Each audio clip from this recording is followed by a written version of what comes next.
Sang kapten menembak dengan santai dan berhasil mengenai sebuah buah persik dari jarak lebih dari 100 meter. Ia mengira akan mendapatkan kekaguman dari para penembak jitu, tetapi sebaliknya mereka justru mengejeknya.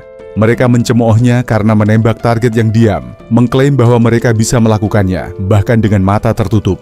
Kapten tidak mempercayai mereka, jadi ia memerintahkan seorang prajurit di gedung seberang untuk menggantungkan buah persik lainnya. Penembak jitu pertama menembak dan mengenai tali gantungan. Penembak kedua segera menembak dan berhasil menyingkirkan buah persik dengan pelurunya. Penembak ketiga menarik pelatuk dan mengenai buah itu di udara. Semua orang sangat kagum hingga bersorak dan bertepuk tangan. Para penembak jitu sangat bangga pada diri mereka sendiri.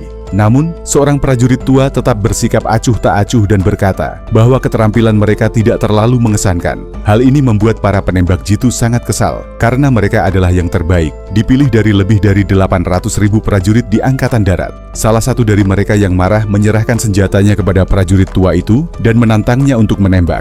Namun, orang tua itu berkata bahwa ia bahkan tidak akan menyentuh senjata tersebut. Perwira menghentikan prajurit yang marah itu dan bertanya kepada prajurit tua mengapa ia menganggap para penembak jitu belum cukup baik. Prajurit tua itu berjalan menuju sebuah keranjang berisi buah persik, mengambil satu yang busuk dan berkata bahwa lubang ulat pada buah itu mewakili seorang pembunuh, sementara seluruh keranjang buah persik mewakili orang-orang biasa. Si pembunuh bersembunyi di antara mereka dan para penembak jitu harus menemukannya dan menyingkirkannya dalam waktu kurang dari 30 detik.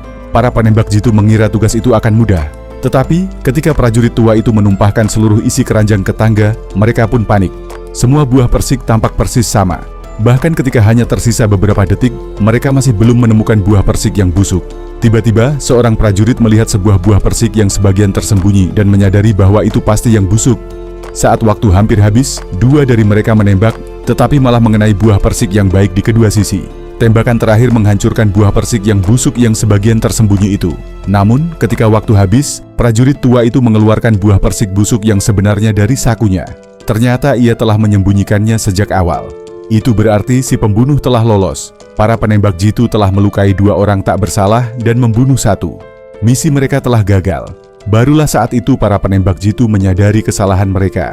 Faktanya, sehari sebelumnya, prajurit tua itu telah membantu keamanan publik memecahkan laporan intelijen yang menyatakan bahwa sekelompok pembunuh musuh akan mencoba membunuh seorang perwira tinggi militer di stasiun kereta.